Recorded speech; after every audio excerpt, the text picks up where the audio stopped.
Okay, welcome everybody to our final AVERT webinar for 2025. My name is Michelle Grossman, and I am the AVERT co-convener, and it's a pleasure to have you with us today.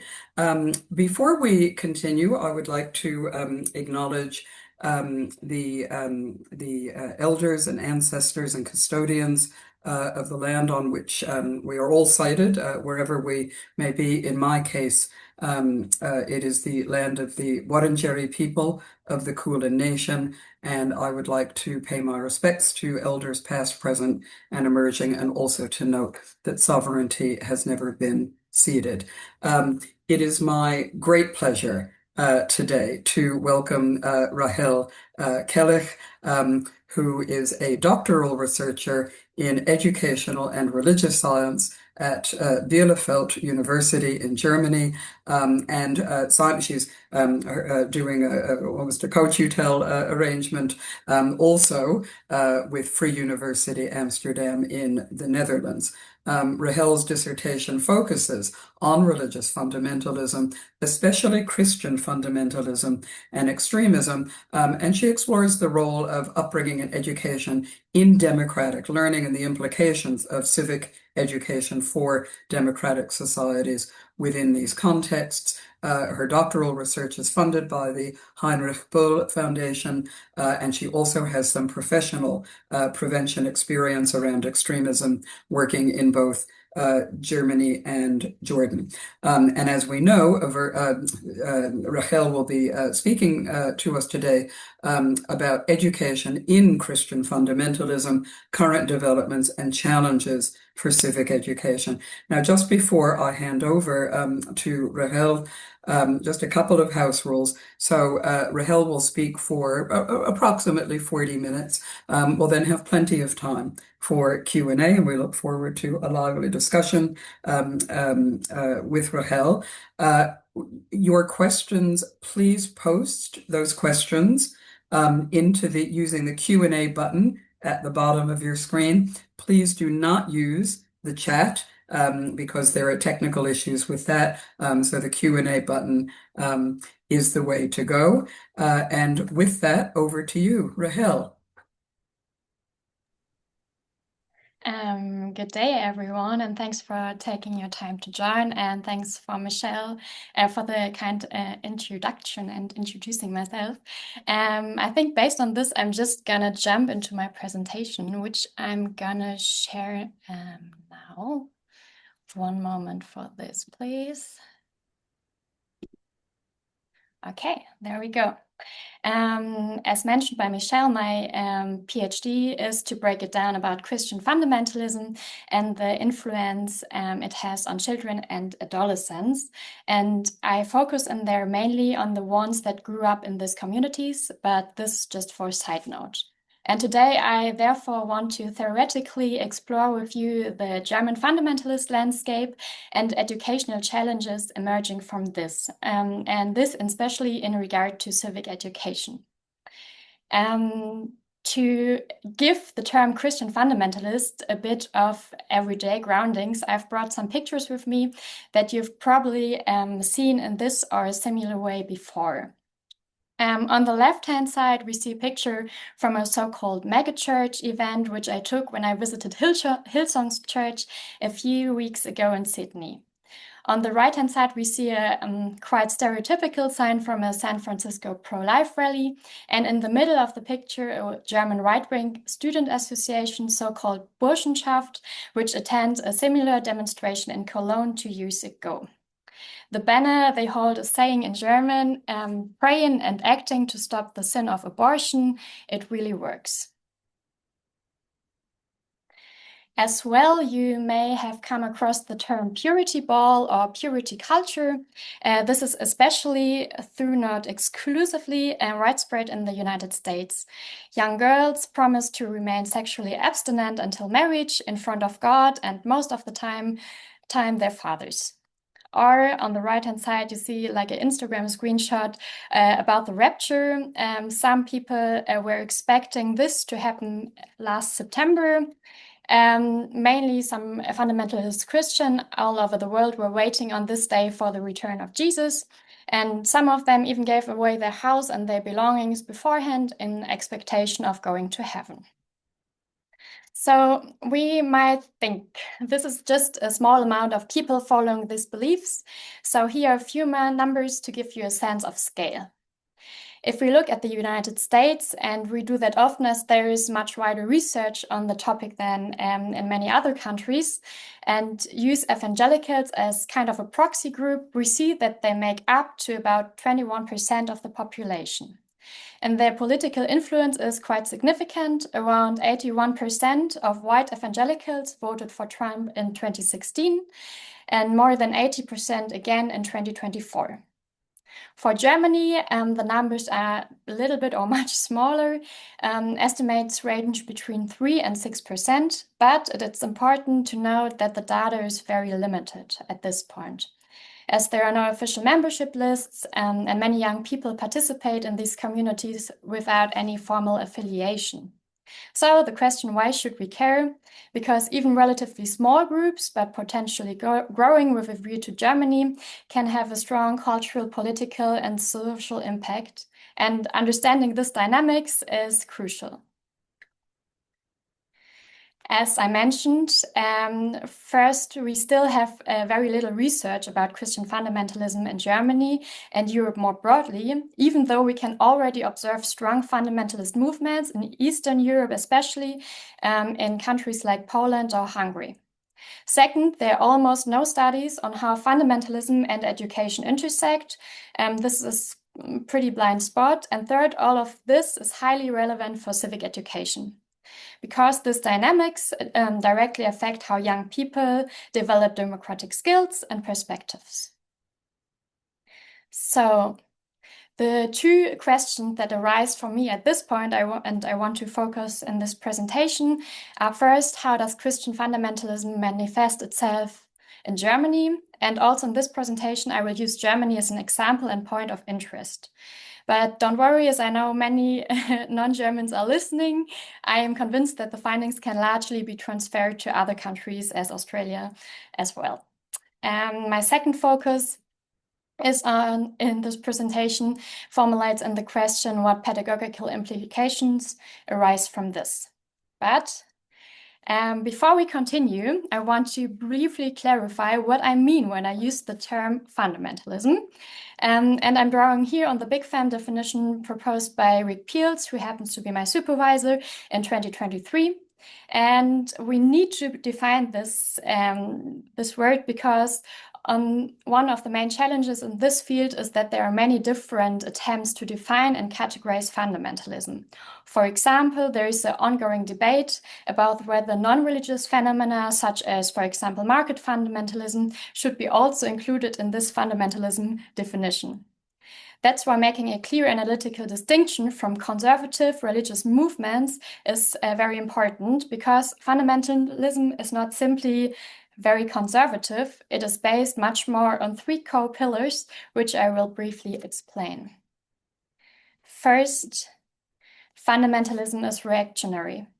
Fundamentalist movements often emerged as a response to processes of secularization and broader liberal movements on developments in society. They position themselves in clear opposition to what they perceive as modern ways of life, for example, in question of gender equality, sexual orientation, or diversity. Liberal ethics are interpreted as signs of moral decline, and fundamentalist actors claim to defend a true or pure religious identity. This reactionary stance also shapes their relationship to science.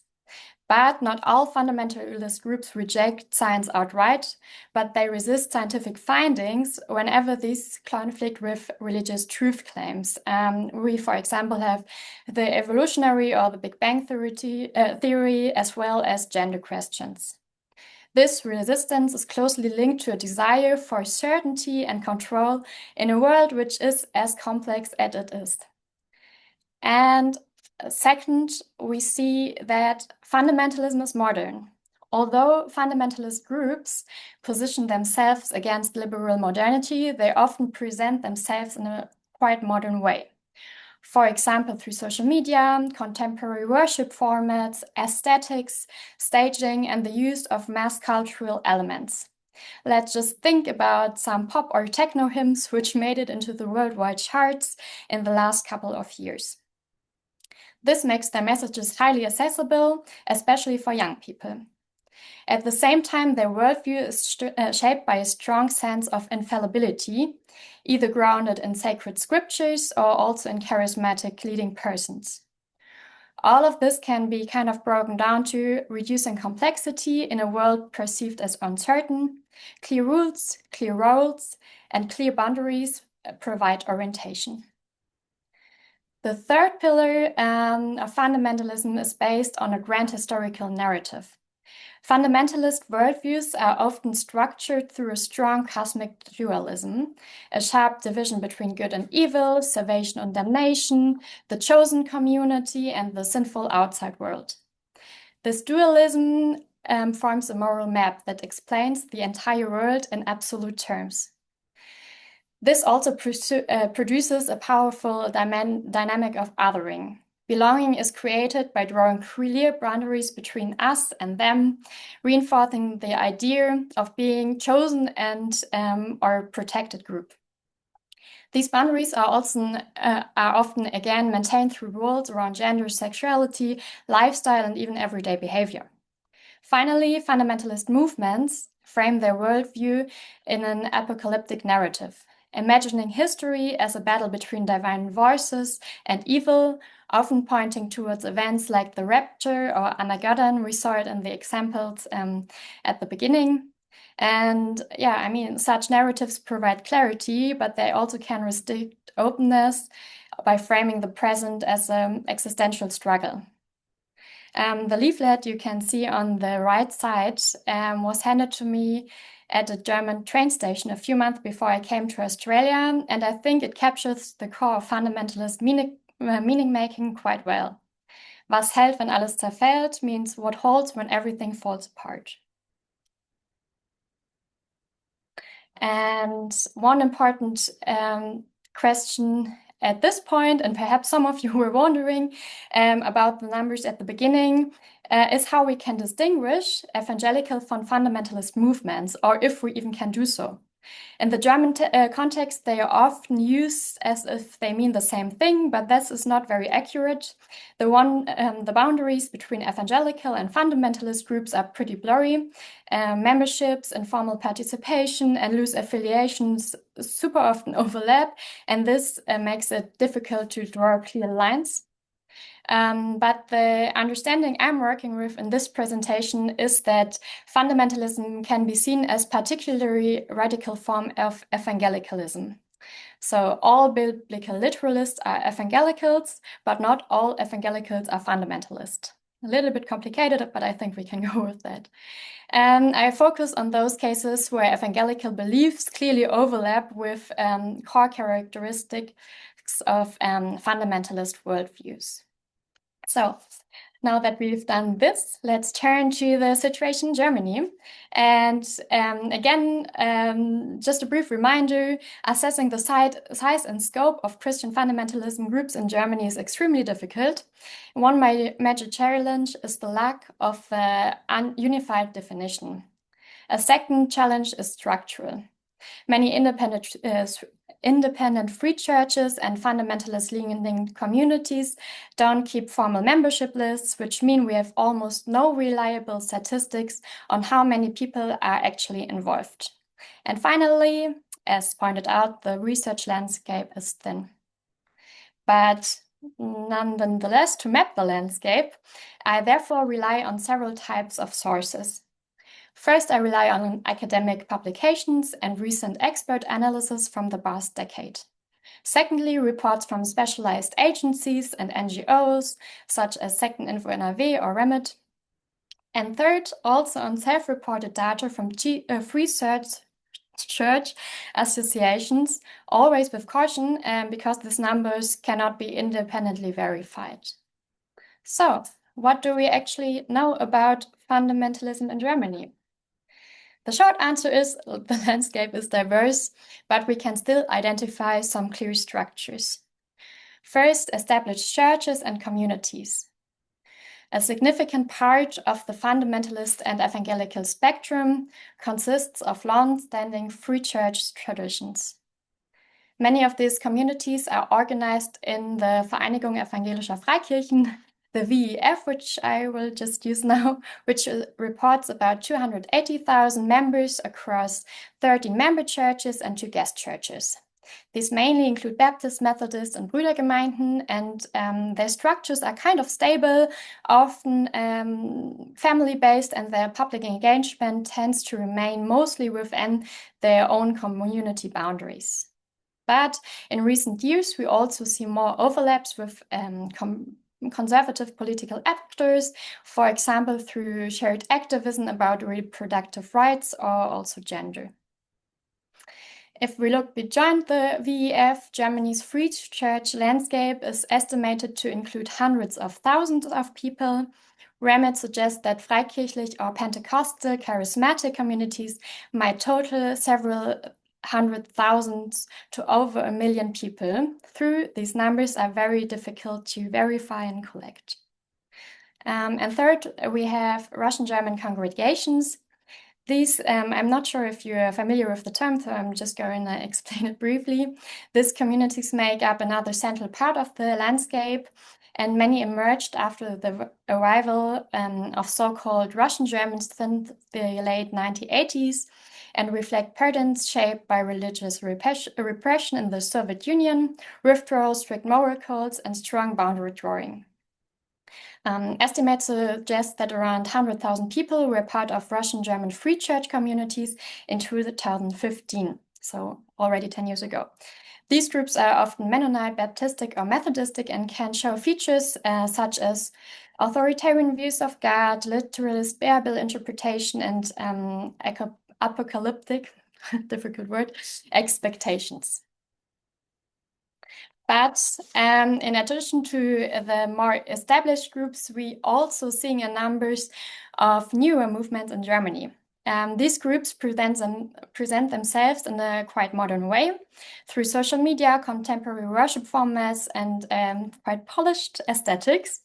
They are highly visible, especially for young people, and they combine a modern appearance with a very clear, sometimes very rigid theoretical framework.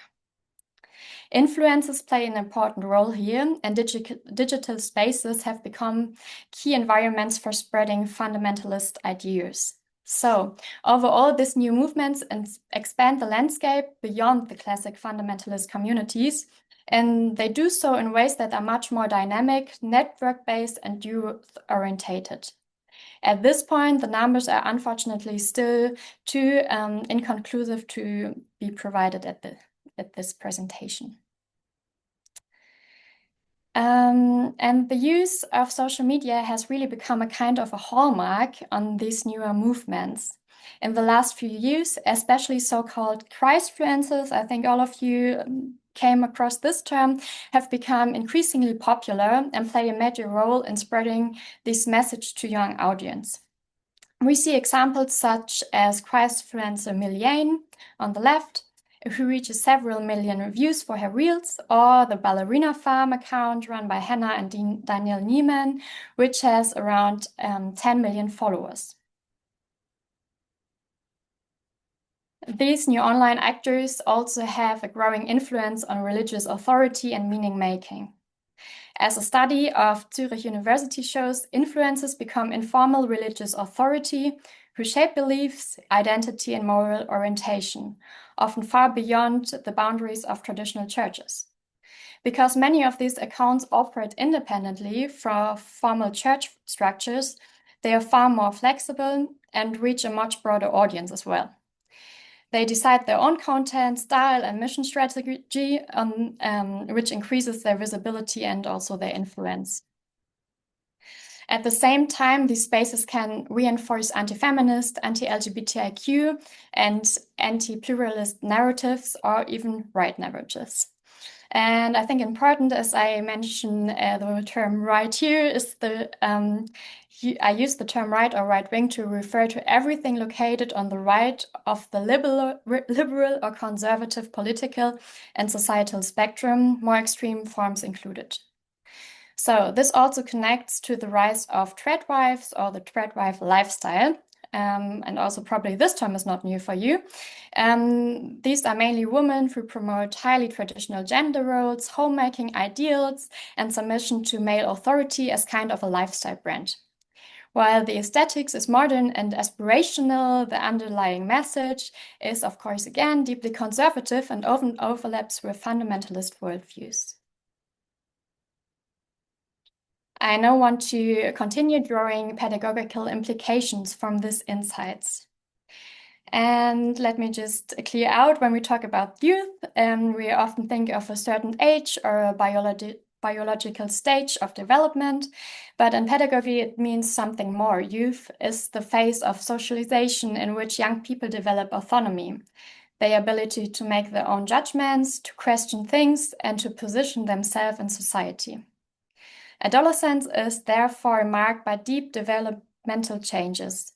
Young people form their personality, their autonomy, and their capacity for independent action as well. And we might all have experienced at the same time, it can be a period filled with uncertainty, the search for meaning, and also maybe the need for guidance, especially in times of social and personal crisis, and maybe also the connection of both of them.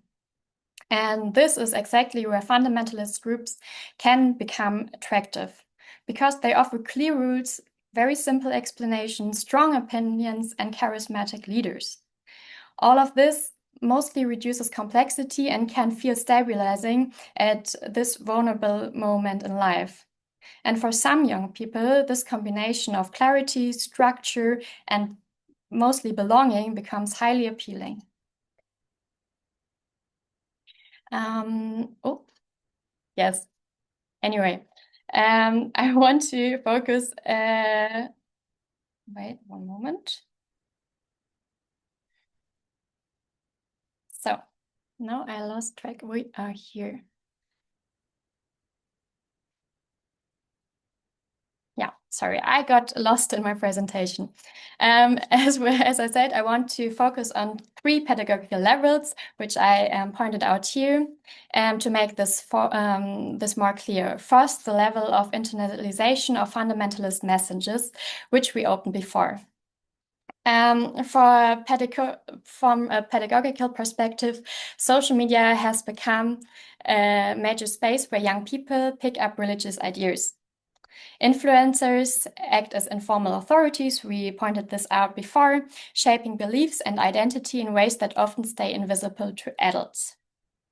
We see also certain narratives trending, like anti-feminist or anti-pluralist messages that link into right-wing or new right debates. What's important here is the reach. These actors influence not only young people inside fundamentalist communities, but also those who maybe have no prior connection to this. And all of this is internationally connected with shared aesthetics, themes, and networks across countries. So for pedagogy, the key point is social media offers belonging and orientation, but often with messages that simplify the world, as it's the example of many Christfluencers. And to bring you one more example, which is quite well known, I think, in the last month, it's the case of Charlie Kirk's murder. Even though he didn't have a particularly large platform in the social media landscape of Germany beforehand, almost everyone had heard about him shortly after his death. And Christfluencers and conservative fundamentalist actors quickly portrayed him as a kind of martyr, someone who had supposedly stood for the truth or good words. Other aspects of his messaging as a right or even populist activist were either left out entirely or introduced only gradually and over time. The second level I'm going to emphasize is the educational institutional level. When we look at the educational dimension in Germany, a few points are important. So first of all, homeschooling is officially prohibited there, which is different from, for example, the US. But there are still attempts to circumvent this, for example, through frequent relocations or moving abroad, as we have seen in examples with fundamentalist families moving to Switzerland, for example.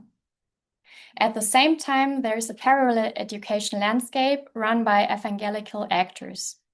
Many free churches are very, very active in children and youth work and provide educational spaces alongside public schools. We also see confessional private schools that have links to fundamentalist milieus. The Association of Evangelical Confessional Schools currently report 211 institutions with around 1,500 students. These schools operate within the legal framework, but research and advisory reports show that fundamentalist worldviews appear in many cases. So, for example, there are cases where creationism was thought alongside evolution theory without critical contextualization. Other areas like climate change, reproductive rights, or gender diversity, it's pretty much always the same, repeatedly become points of conflict between evangelical or fundamentalist actors and scientific standards also in the schooling context. For pedagogy, the key point here is these alternative educational spaces create environments where young people may encounter highly simplified dualistic worldviews, sometimes without institutional correction. But it also becomes clear that the influence of fundamentalist actors in the institutional landscape in Germany is nowhere near as pronounced yet as, for example, in the United States. And maybe also at this point, as a side note, working with young people from Christian fundamentalist communities has so far received little attention in discussions on religious fundamentalism. And one reason for this is that at least the perceived risk is low, and many teachers and practitioners simply don't know much about the field. Another reason is that many children or teenagers from these communities don't stand out in their behavior in school, and that's not very surprising, as we talked about the very authority-orientated environments that they grow in and which encouraged obedience and, let's say, quiet behavior. Also, we have to acknowledge that racist assumptions could play a role here. Christian fundamentalist is often taken less seriously in school context simply because the appearance is associated with the white majority population in Germany.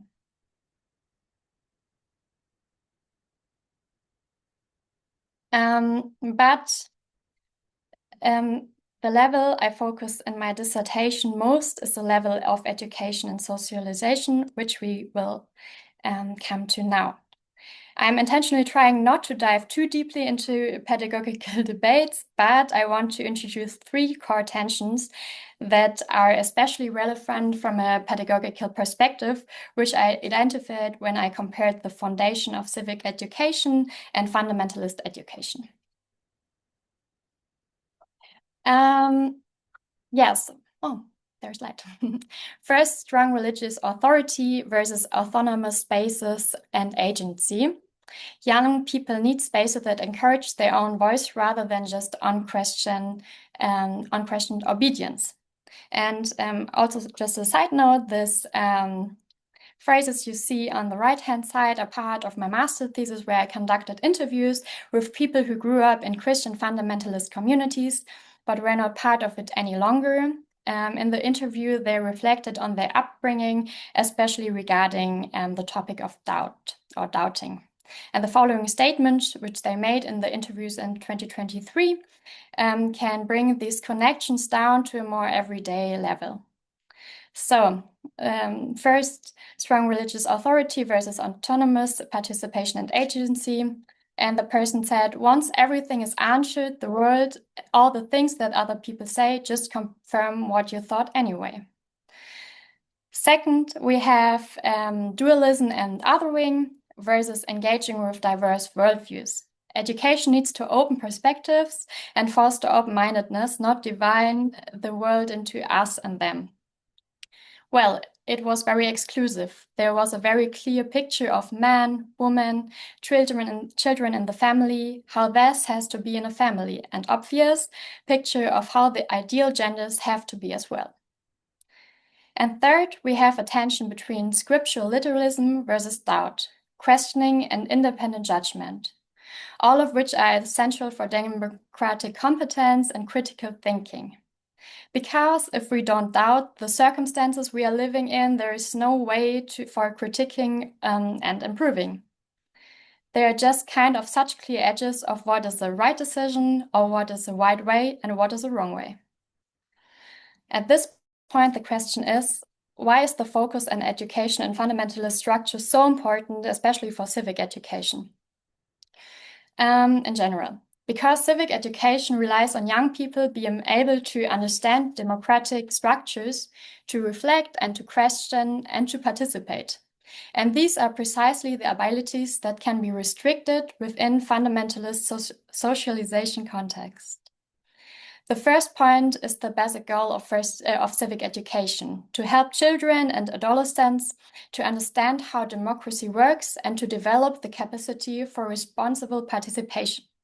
But as we pointed out alongside this presentation, there are a lot of obstacles: a strongly authoritarian upbringing, close-mindedness, a deep distrust of science, which can all make it difficult for young people to engage with secular and diverse ways of living. And this is why certain competencies are essential. We need to support perspective taking, critical political judgment, and the ability to understand different viewpoints, all of which are key for democratic participation. And finally, self-determination is central. Being able to act as autonomously as possible is a cornerstone of democratic education.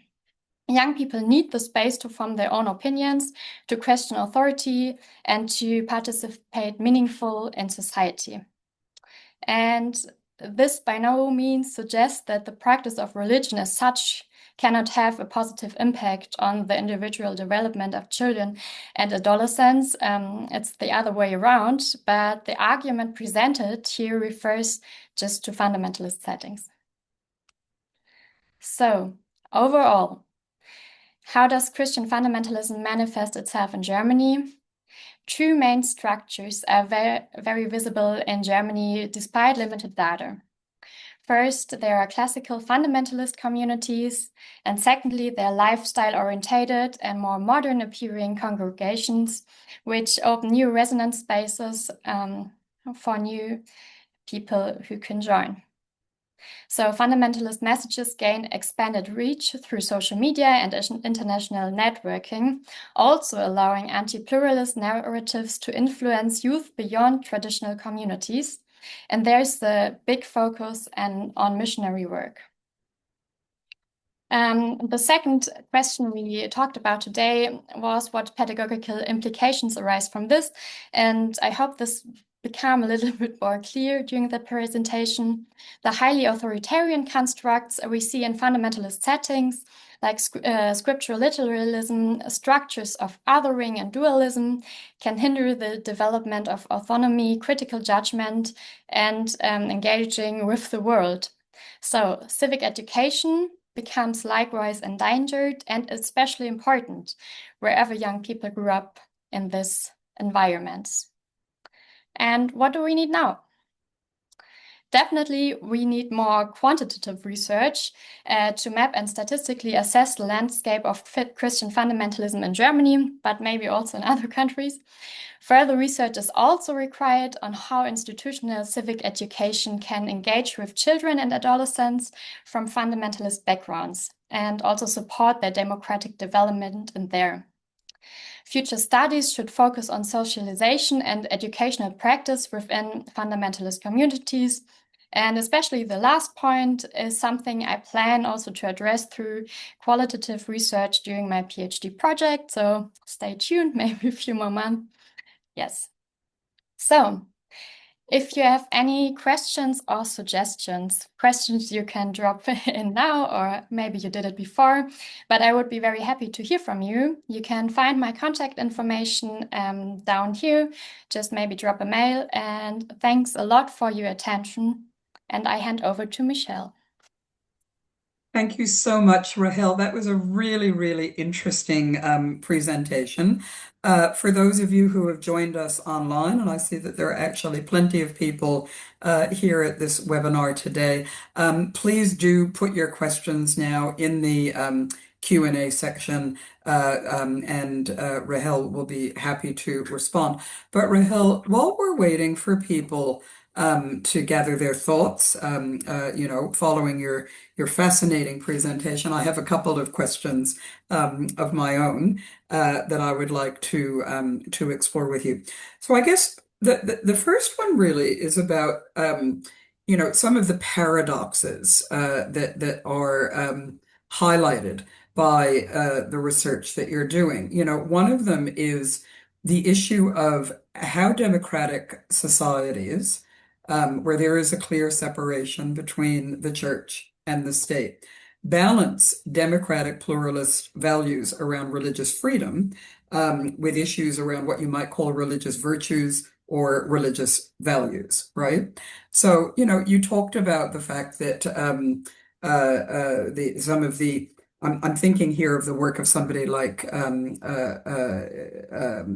Kassam, who talks about the vices of religious extremism, closed-mindedness, the sort of oversimplified binarism and dualism that you were talking. And you've said, look, these are things that hinder people's engagement, young people's engagement with secular society and democratic participation. But isn't that the point?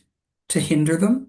Isn't so, my question is, how do you deal with a system where one is seeing the deliberate seeking of obstacles to that engagement? And how do you balance that against democratic pluralist values around the freedom to do exactly that? Yes, thanks for the question. This is super important as well when we talk about, okay, what to do or what should we do? Can we do anything?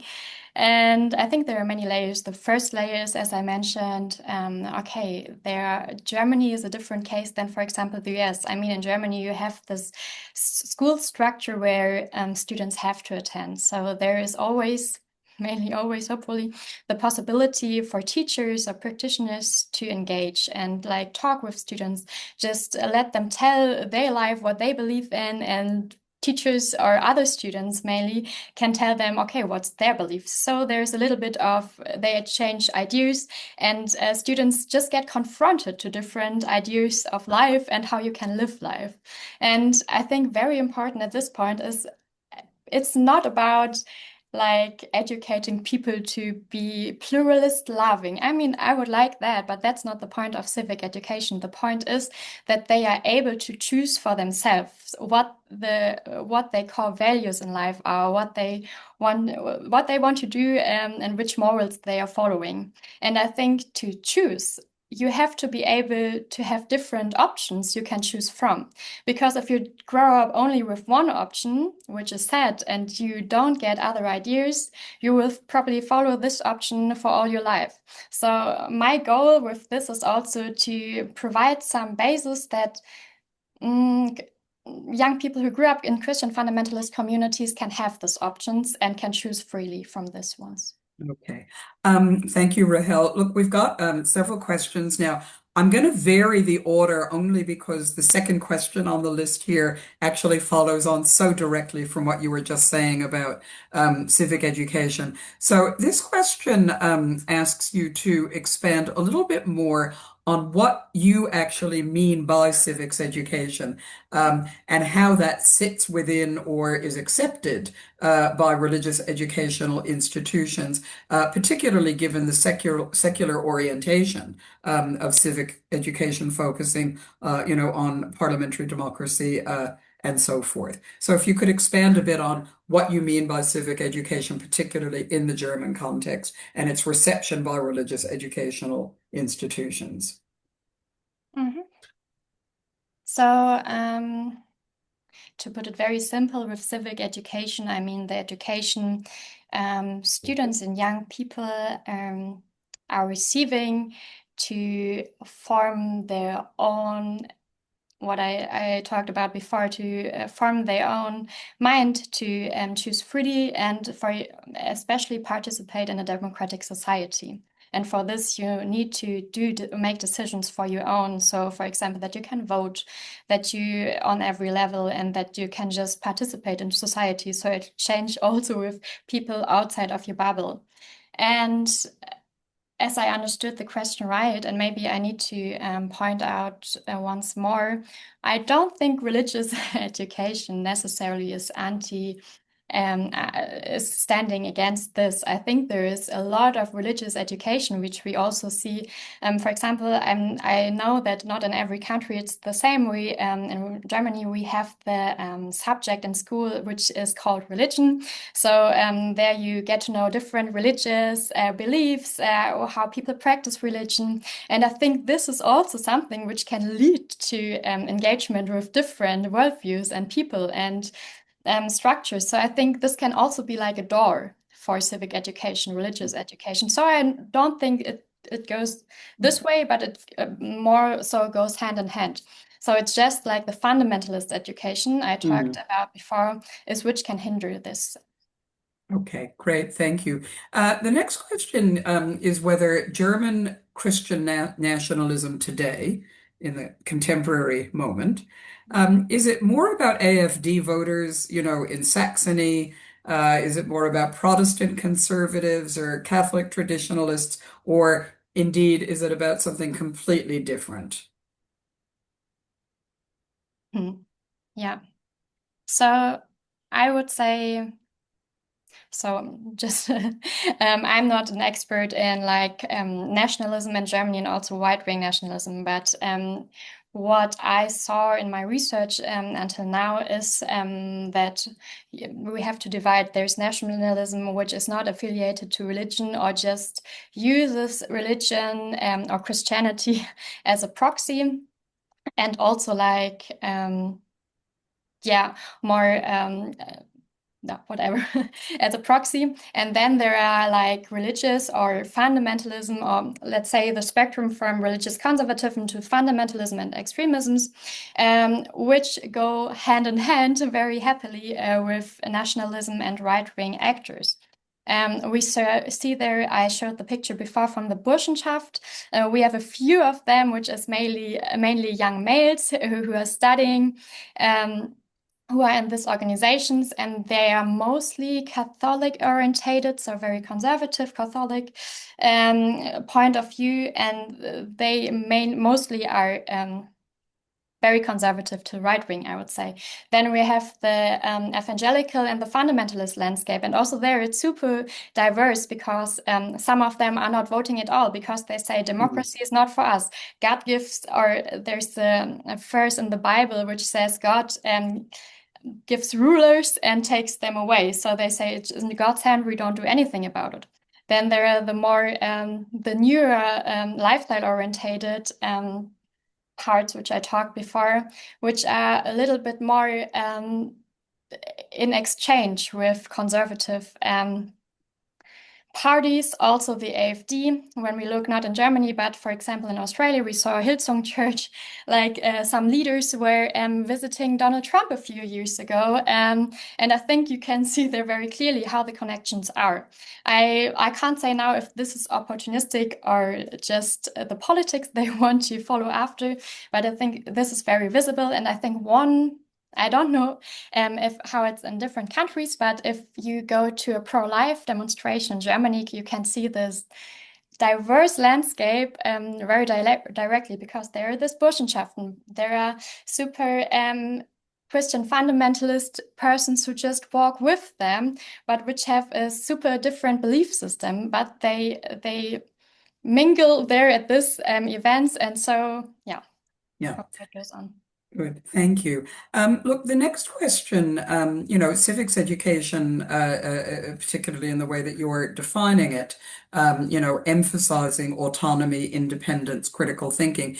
In some ways, this is really very much about shaping the citizen of the future. Yeah. So saying to young people, part of the reason why we offer civics education is to help create the opportunity for you to become an active participant and responsible citizen as you become an adult into the future. But this comes into potential contradiction with fundamentalist views that are connected to apocalyptic and end time, end of days, right? The end times, end of days sort of views. So how do you see the links and challenges in what you're describing with the sort of, apocalyptic trends, and what are the particular challenges that that poses for civic education in Germany? Mm. I think one core pillar there is fear. I think if we talk about Christian fundamentalists and like what they believe in, mostly it's driven by fear. So fear of secularization in the world, that everything becomes so unknown and so fast, and people are just losing track. I mean, I think we all experienced like being a little bit overthrown by things which happen in the world, and so it's a simple answer to just lead on this fundamentalist worldview. And I think this is also in regard to like the end of times, and Jesus or God is coming back and is gonna save us. So it's a little bit okay. This sounds a little bit mean, but closing the eyes from reality, because you don't really have to interact with reality. And for example, can say, okay, politics or civil engagement, I don't mind. Like, I mean, the world's gonna end. I like either way. So I think you don't need to put more effort into the future. Mm, And I think this is also very, very dangerous when it comes to the education of young people, because, I mean, if they take the beliefs mostly from the elder people or their parents or the grandparents, which are also in the structures, and get these beliefs, and they have a whole lifespan before them, this could also become a little bit depressing for them. So I guess here's also like really the job of schools and teachers to just talk with students about them, not like, what are you thinking? What is this? But just like let them explain what they believe, and mostly also through this conversation, another windows open. And mm, mm. maybe then they say, okay, God is coming back maybe in 60 years, so I have 60 more years to go to engage in society.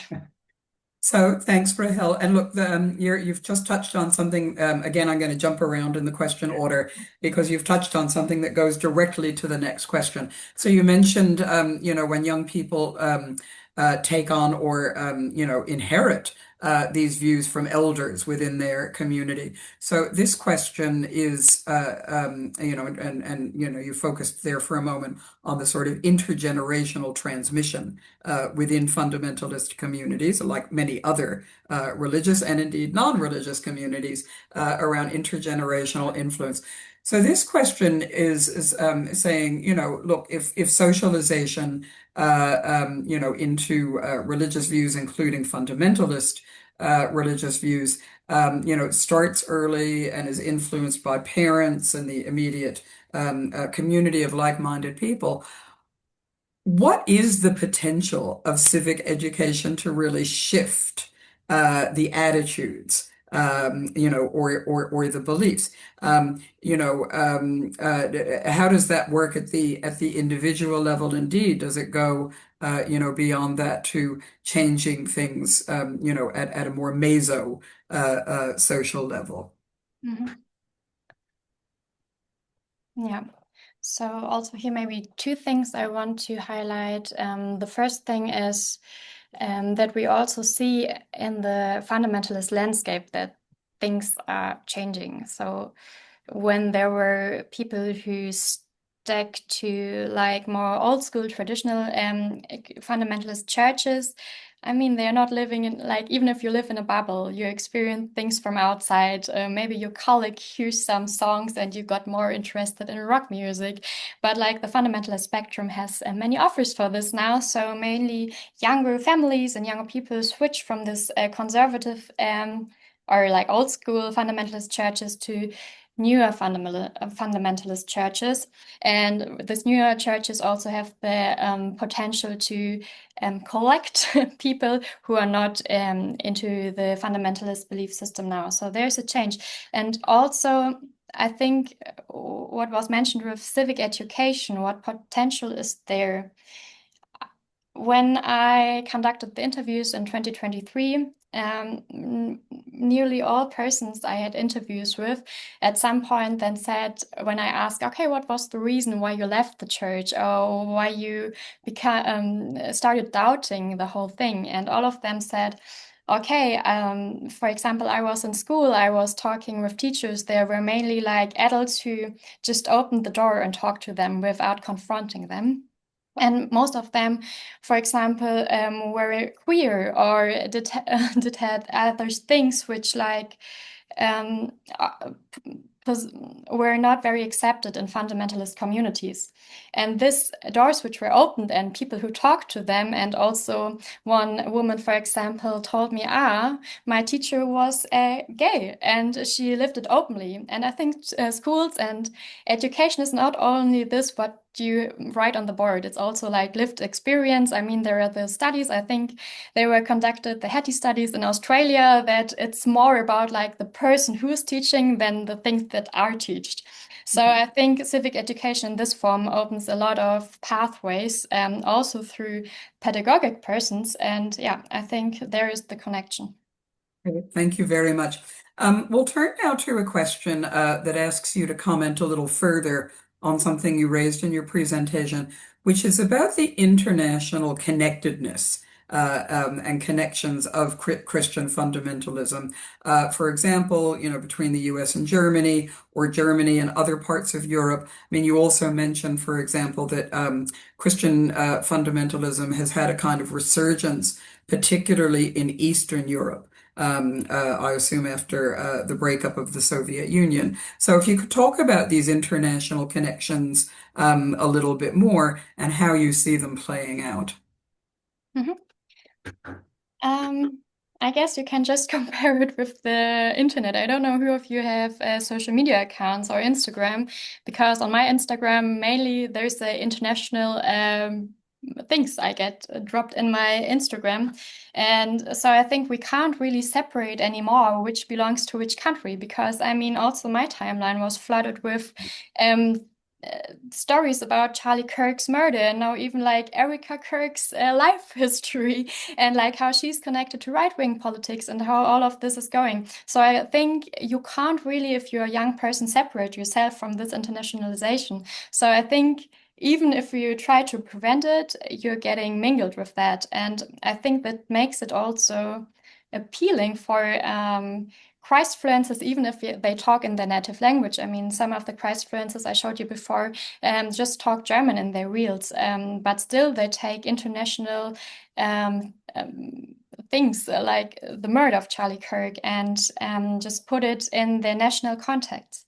And also because I had to laugh at some point in my presentation, because I got clear that I'm always talking about gender, reproductive rights, la la la la. It's always the same and it repeats itself. And in which country ever I look, into the US, probably also to Australia, to Eastern European countries, to Germany, it's always this topic which polarizes and also which brings together then fundamentalist right-wing actors, which are probably using this religious framing in a very opportunistic way. But yeah, I think internationalization plays out without us doing anything about it. Mm. But you're also pointing, I think, if I can just pick up on something that you've said, you're pointing to the way in which one of the underlying elements of the connective tissue that we see here is actually focused on gender.